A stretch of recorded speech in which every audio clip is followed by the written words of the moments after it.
Bonjour tout le monde, j'espère que vous allez bien, j'espère que vous vous portez bien, j'espère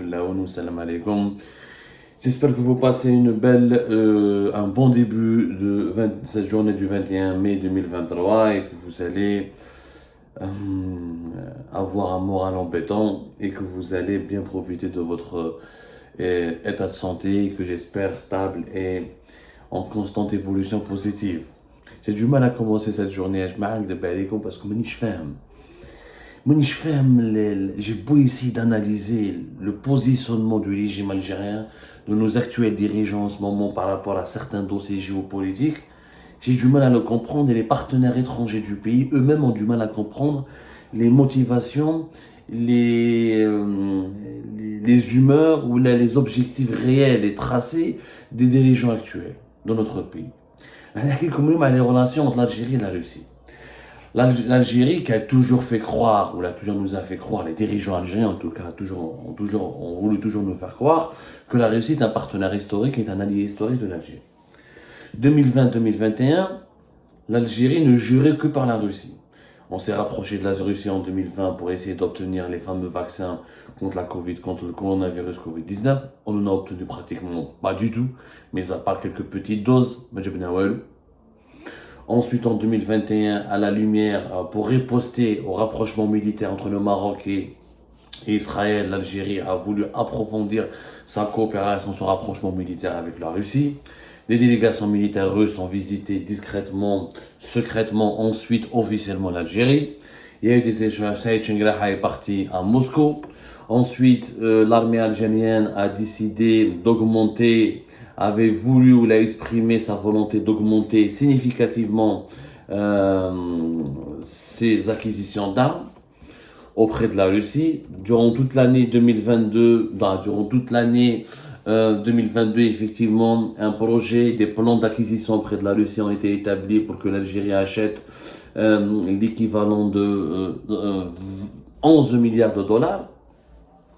Les prémices de cette négociation d'acquisition massive d'armes russes ont été lancées d'ailleurs lorsque Saïd Chengraha est parti à Moscou. Il était à Moscou, si je ne me trompe pas, en juin 2021. Voilà, il était en juin 2021, vers le 22-21 juin 2021. Donc, à la surprise générale, dès que l'armée russe commençait à essuyer des défaites et subir de grosses difficultés sur le front ukrainien, le régime algérien, les décideurs algériens qui se rapprochent beaucoup plus de la France et en prenant leur distance vis-à-vis de Moscou. Et à partir de deuxième semestre de l'année 2022, l'Algérie, les dirigeants algériens, en tout cas le régime Tebboune, ou le régime du duo Tebboune-Chengraha, s'est réconcilié officiellement avec la France. Et Chengraha, qui était à Moscou en juin 2021, s'est retrouvé fin janvier 2023 à Paris. Alors que pratiquement ça fait 17 ans qu'un chef d'état-major de l'armée algérienne ne s'était pas rendu à Paris.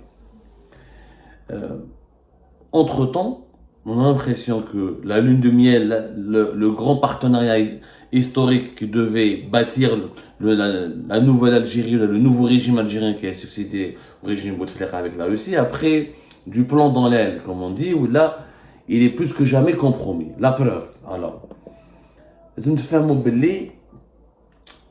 en ce moment, la Russie a fait des gestes qui signifient clairement que Moscou est déçu par rapport à Alger. Et Moscou s'attendait à un soutien ou à un rapprochement beaucoup plus important avec Alger. Et elle voit que Alger a fait un double jeu. Alors Alger, 2020-2021, jusqu'à la première moitié 2022, elle était largement pro-russe. Depuis la fin de l'année 2022, elle a pris ses distances parce qu'elle a subi des pressions occidentales, notamment de la part des États-Unis d'Amérique et de l'Union européenne, et parce qu'elle a vu que la grande armée russe, n'était finalement pas aussi déterminante, aussi puissante, aussi grande, puisque sur le front ukrainien, elle a beaucoup patiné jusqu'à aujourd'hui. Elle n'a ni envahi, ni occupé l'Ukraine, ni renversé le régime de Volodymyr Zelensky, ni réussi à occuper de grandes villes ukrainiennes. Elle est restée toujours à défendre son territoire en 2014. Donc Moscou, elle sent qu'il y a réellement un double jeu de la part d'Alger. C'est-à-dire que là, Alger, les dirigeants algériens, en tout cas les dirigeants à Alger, ils utilisent la carte russe quand ils ont un problème avec les Occidentaux. ou là avec leurs voisins marocains. Quand ils veulent faire un bras de fer avec la France, ou là ils veulent négocier des compromis avec les États-Unis d'Amérique, ou là avec l'Union européenne, ou là avec les partenaires occidentaux, ils utilisent la carte russe. Ah, on va acheter des armes russes, on va faire une base militaire à la Russie, on va s'approcher de Poutine, mais une fois qu'ils obtiennent ce qu'ils veulent de la part des Occidentaux, là, une fois qu'ils voient que les pressions occidentales se font de plus en plus menaçantes et intimidantes, comme ce fut le cas de la part des États-Unis d'Amérique en 2022, et ben Alger se retire et elle prend ses distances vis-à-vis de Moscou. La preuve. Abdelmadjid Tebboune devait aller à Moscou. Il a été officiellement invité à venir à Moscou en mai 2022. Je rappelle juste quelques détails que Sergei Lavrov, le ministre, le fameux chef charismatique de la diplomatie russe, était à Alger entre le 10 mai 2022. Il avait d'ailleurs adressé officiellement une invitation de la part de Vladimir Poutine à ce qu'Abdelmadjid Tebboune réalise une visite d'État en Russie. Cette visite a été reportée, gelée à maintes reprises. Donc, elle devait intervenir au départ au cours de l'été 2022. Ensuite, elle n'a pas eu lieu. Au départ, Abdelmadjid Tebboune devait aller à Moscou après la célébration du 60e de l'indépendance du pays, à savoir après le 5 juillet 2022. Ça n'a pas été fait, ça a été gelé. Ensuite, ça a été reporté après le sommet des chefs d'État de la Ligue arabe, après le 2 novembre 2022. Ensuite, une date a été avancée, c'était en fin décembre 2022. Elle n'a pas eu lieu et aux dernières nouvelles, normalement, elle devait intervenir au mois de mai 2023. Nous sommes à la fin du mois de mai 2023 et Abdelmadjid Tebboune n'est pas parti à Moscou. Tous ces reports et ces gels de cette visite, de cette visite prévue de Tebboune à Moscou s'expliquent par une seule cause, c'est les pressions occidentales. Abdelmadjid Tebboune a envie de venir à Paris avant d'aller à Moscou, et il n'a pas envie d'aller à Moscou avant de visiter une grande capitale occidentale, et il a peur d'aller à Moscou parce que les Américains, durant toute l'année 2022, à travers l'ambassadrice des États-Unis d'Amérique à Alger, Elisabeth Moore-Aubin, n'ont pas hésité à faire des pressions et un lobbying extrêmement assez brusque, assez mêlant et amener les propositions séduisantes aux avertissements à peine déguisés que les États-Unis d'Amérique et le camp occidental n'admettra jamais et ne tolérera jamais que l'Algérie renfloue les caisses de la Russie en achetant beaucoup d'armes russes, ou que l'Algérie déploie ou elle facilite le déploiement des troupes militaires russes en Afrique du Nord à travers son territoire, ou là que l'Algérie donne une aide militaire et logistique à la Russie dans ses efforts de déploiement au niveau du Sahel, où la Russie est en compétition ouverte contre l'Occident, notamment la France, au niveau du Mali, du Burkina Faso et de la Centrafrique. Donc, le fait que Tebboune n'est pas parti à Moscou, c'est une preuve suffisante pour comprendre que le régime algérien n'a pas envie de se mettre à dos l'Occident, ce qui est d'ailleurs intelligent de sa part. Sauf que ce positionnement instable de l'Algérie, ou des dirigeants algériens de l'Algérie actuelle, des dirigeants d'Algérie actuelle, ne permet pas au pays ni de nouer des rapports solides, ni avec la Russie, ni avec l'Occident. Parce que même l'Occident, notamment les États-Unis d'Amérique, qui se sont beaucoup rapprochés du Maroc en 2023, en lui livrant depuis le début de l'année 2023 des armes assez de destruction dangereuses et des armes sophistiquées, ne cessent d'envoyer encore des avertissements sévères à Alger parce qu'ils ne comprennent pas. Ils ont bien compris. Ils comprennent pas. Ils comprennent que le régime algérien, il y a un double jeu. Que les Russes, que les Américains, les Occidentaux ont bien compris que les dirigeants algériens ont un double jeu. Le double jeu, c'est quoi? C'est que Alger, elle promet aux Russes un partenariat historique exceptionnel, et elle promet aux Occidentaux de prendre ses distances vis-à-vis de la Russie, de rester neutre. Et finalement, elle n'a satisfait ni la Russie, ni les États-Unis d'Amérique. Parce que les dirigeants algériens mentent aux Russes comme ils mentent aux Américains. Ils disent aux Russes, ils ne veulent pas dire la vérité aux Russes, ils ne veulent pas dire la vérité aux Américains. En fait, les dirigeants algériens ne savent pas sur quel pied danser. Ou les Russes et les Américains ont compris cela. C'est pour ça que les Américains, début de l'année 2023, ils sont en train d'armer le Maroc pour prévenir l'Algérie, le régime algérien. On a compris votre petit jeu. Vous nous dites que vous ne voulez pas d'une alliance avec la Russie, mais vous voulez aller à Moscou et vous voulez signer ces contrats d'armement. Et les Russes ont commencé à comprendre le petit jeu des dirigeants algériens en leur disant: ah, vous foutez de nos gueules, vous prétendez être nos alliés, nos partenaires, mais vous flirtez avec les Français et les Américains et vous prenez vos distances par rapport à nous. Et la preuve que l'Algérie a pris ses distances par rapport à Vladimir Poutine. Depuis mai 2022, l'Algérie est censée signer un partenariat historique avec la Russie. Entre l'Algérie et la Russie, il y a un accord de coopération qui s'appelle la déclaration de coopération stratégique, qui a été signé en 2001. et la déclaration de coopération stratégique, c'était un nouveau démarrage des relations entre l'Algérie et la Russie. L'Algérie sortait de la décennie noire, la Russie était entrée en pleine reconstruction après la chute de l'URSS qui a plongé le pays dans une situation catastrophique au cours des années 90, où l'Algérie avait renégocié donc, le rééchelonnement de la conversion de la dette russe dans l'Union soviétique. Il y a eu de nouveaux accords de partenariat économique, militaire et technique qui ont été renégociés ou qui ont été conclus dans le cadre de la déclaration de coopération stratégique en 2001.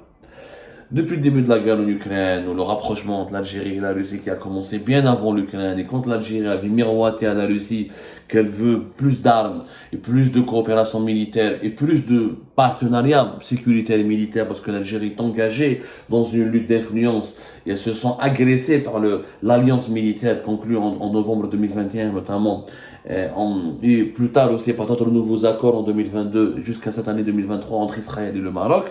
Et bien la Russie, ils ont proposé à l'Algérie, ok, vous voulez de notre protection et de nos armes, de nos technologies et de notre force de frappe, on doit signer un nouveau partenariat stratégique. Ils veulent changer la déclaration de coopération stratégique de 2001 par un nouveau document, la déclaration de partenariat stratégique. Ce n'est plus de la coopération entre l'Algérie et la Russie, c'est du partenariat. Vous voyez, la déclaration de partenariat stratégique a été préparée, Sergei Lavrov, il avait négocié avec la Mamra. L'ambassadeur de Russie à Alger a fait des propositions concrètes. Et c'est un nouveau document qui englobe de la coopération économique, militaire, sécuritaire, scientifique, etc. Où le nouveau document devait être signé lorsque le président algérien Abdelmadjid Tebboune devait se rendre à Moscou. Une visite qui est prévue depuis début de l'été, depuis fin mai 2022, et qui n'a jamais eu lieu encore. Cette signature de cet accord historique a été gelée. Parce que les Américains, notamment, et les Occidentaux, notamment les Français, mais surtout les Américains, ont fait une pressing énorme. Plusieurs hauts responsables de la Maison-Blanche sont venus à Alger entre 2022, durant toute l'année 2022, notamment durant les 6 derniers mois de l'année 2022, jusqu'à fin décembre 2022, il y a eu un haut responsable américain qui était à Alger et qui a discuté avec les dirigeants algériens, où les Américains étaient clairs. Tout alignement de l'Algérie sur les positions de la Russie ou là, ça va être catastrophique. L'Algérie, les États-Unis d'Amérique ont été clairs, nets et précis. Il n'était pas question pour eux de laisser un grand pays comme l'Algérie adopter un nouveau partenariat historique, parce que de ce document, dans la déclaration de partenariat stratégique, l'Algérie devait acheter beaucoup d'armes et renforcer son alliance militaire avec la Russie. Les États-Unis sont intervenus pour dire attention, ramenez les lignes rouges. Et c'est pour ne pas énerver le camp occidental et pour ne pas attiser ou s'attirer les foudres de l'Occident que Abdelmadjid Tebboune a annulé sa visite en décembre 2022 et ils ont annulé, encore une fois, ils ont reporté la signature de ce document de partenariat historique. Maintenant, la Russie, elle est très déçue. Le responsable américain qui est venu d'ailleurs le 6 décembre 2022, il s'agit du coordinateur pour le Moyen-Orient et l'Afrique du Nord au Conseil de sécurité nationale des États-Unis. La Maison-Blanche, ils ont envoyé un monsieur, il s'appelle Brett McGurk, on en a parlé avec Jerry Part dans une émission à l'époque, et c'était le coordinateur pour le Moyen-Orient et l'Afrique du Nord au Conseil de sécurité nationale des États-Unis d'Amérique. Donc ils ont envoyé un monsieur renseignement, un monsieur sécurité, clairement pour négocier avec les dirigeants algériens, pour leur dire attention, ce partenariat historique et militaire avec la Russie, les États-Unis va dire non, on va s'y opposer, et pour nous, vous serez dans le camp de nos ennemis. Donc l'Algérie, elle a tout bloqué. La Russie, pour riposter, alors, je t'avoue que les relations en ce moment entre l'Algérie et la Russie ne sont pas au beau fixe et que la Russie est tellement déçue de la part de l'Algérie que récemment, le 19 mai, le 21 mai, officiellement ça a été décidé, la Russie a décidé d'offrir des facilitations de visa pour les citoyens de 19 pays. Et ce sont les pays que la Russie considère comme des partenaires, des alliés, pas vraiment des alliés, mais au moins des partenaires, des amis qui ont aidé un petit peu la Russie contre les sanctions occidentales qui ont été infligées depuis le début de la guerre en Ukraine. Ce sont des facilitations de visa qui ont été, on appelle ça un régime de visa simplifié, que la Russie a offert aux citoyens ou aux ressortissants de ces 19 pays. Et malheureusement, l'Algérie ne figure pas dans ces pays-là. L'Algérie, qui était l'un des plus grands acheteurs d'armées russes, qui était parmi les plus amis de la Russie, qui était partenaire historique de la Russie dans la région, notamment sur le continent africain, dans le monde arabe, ne figure pas, ne bénéficie pas de ce nouveau régime de visa simplifié. C'est quoi ce régime de visa simplifié? Il s'agit que, dorénavant, 19 pays, des ressortissants de 19 pays peuvent rentrer en Russie avec un visa touristique d'une durée maximale de 6 mois, avec une simple réservation d'hôtel. Avec une simple réservation d'hôtel, tu peux avoir un visa d'une durée de 6 mois. Je connais les 19 pays. Avec Bahreïn, Brunei, Cambodge, la Chine, l'Inde, l'Indonésie, l'Iran, la République de la Corée du Nord, le Koweït, Laos, Malaisie, Mexique, Myanmar, la Birmanie, Oman, Arabie Saoudite, la Serbie, la Thaïlande, la Turquie et les Philippines. Dans ces 19 pays, qui sont l'Arabie Saoudite, Oman ou Bahreïn, 3 pays arabes, qui sont la Turquie, qui est la Serbie, qui est le Koweït, donc le Koweït aussi c'est un pays arabe, ce sont des pays qui ont refusé de pratiquer une politique anti-russe comme l'Occident le voulait et qui ont maintenu des rapports amicaux avec la Russie. La Russie, pour les récompenser, elle a décidé pratiquement, c'est une suppression de visa, d'offrir un régime de visa simplifié pour leurs ressortissants. C'est-à-dire que les ressortissants de ces 19 pays peuvent rentrer avec une simple réservation d'hôtel, ils auront un visa de 6 mois. L'Algérie, elle a été exclue. Parce que l'Algérie, maintenant, aux yeux de Moscou, aux yeux de Vladimir Poutine, elle n'est plus un pays ami, réellement ami, parce que c'est un pays qui est instable. Nous avons, en fait, aujourd'hui, les dirigeants algériens, à cause de leur mauvaise gestion diplomatique des affaires externes du pays, à cause de leur amateurisme sur la scène géopolitique mondiale, et à cause de leur instabilité chronique, plus personne ne les prend pour crédibles. On a perdu sur tous les tableaux. On a perdu avec l'Occident, on a perdu avec la Russie. On n'a pas gagné une alliance, ni la confiance, ni on a gagné des investissements importants de la part des États-Unis d'Amérique et de ses alliés européens. Et on n'a pas fait, et on est en train de perdre l'amitié, ou la profondeur, ou la solidité de l'amitié avec la Russie, nous sommes en train de la perdre, puisque nous avons manifesté une instabilité. Un jour on est leur ami, un jour on n'est pas leur ami, un jour on se rapproche d'eux, le lendemain on prend nos distances, donc plus personne ne nous prend au sérieux. Ce sont des dirigeants qui ne savent pas quoi faire. Alors que la Turquie, l'Arabie Saoudite, la Serbie, le Koweït, l'Iran, les pays qui ont été récompensés par la Russie, dans le cas de la Turquie et de l'Arabie Saoudite, la Turquie est membre de l'OTAN, l'Arabie Saoudite alliée de l'Occident, ils ont eu des positions très intelligentes, très pragmatiques. Je vois l'Arabie Saoudite, il s'est rapproché de la Chine et de la Russie, il a conclu une réconciliation, un accord de non-agression, un accord de paix avec l'Iran, il a énervé l'Occident et les États-Unis d'Amérique pour se racheter, pour maintenir des bonnes relations avec les États-Unis d'Amérique. Il invite le président ukrainien Volodymyr Zelensky au sommet des chefs d'État de la Ligue arabe. Pour l'Arabie Saoudite, elle dit, moi je suis neutre, moi je suis l'ami de tout le monde, je suis l'ami des Américains et des Occidentaux, et l'ami des Chinois et des Russes. Moi je conserve mes intérêts, moi je traite avec tout le monde, je fais mes affaires avec tout le monde. Donc voilà, l'Arabie Saoudite, regardez son positionnement intelligent. La Turquie, la même chose. Erdogan, il a un positionnement très intelligent.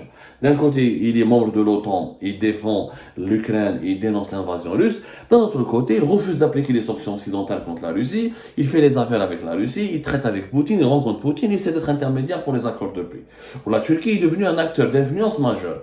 Il y a la diplomatie. C'est quand tu es pragmatique, quand tu es neutre, mais pragmatique et tu défends uniquement tes intérêts, au lieu de chercher la protection de l'Occident ou de la Russie, tu cherches la protection de personne, tu te protèges toi-même et tu défends, mais tu te protèges, on est en des intérêts multiples avec tous les partenaires, avec toutes les puissances mondiales, et tu gagnes, tu es gagnant en étant l'interlocuteur de tout le monde.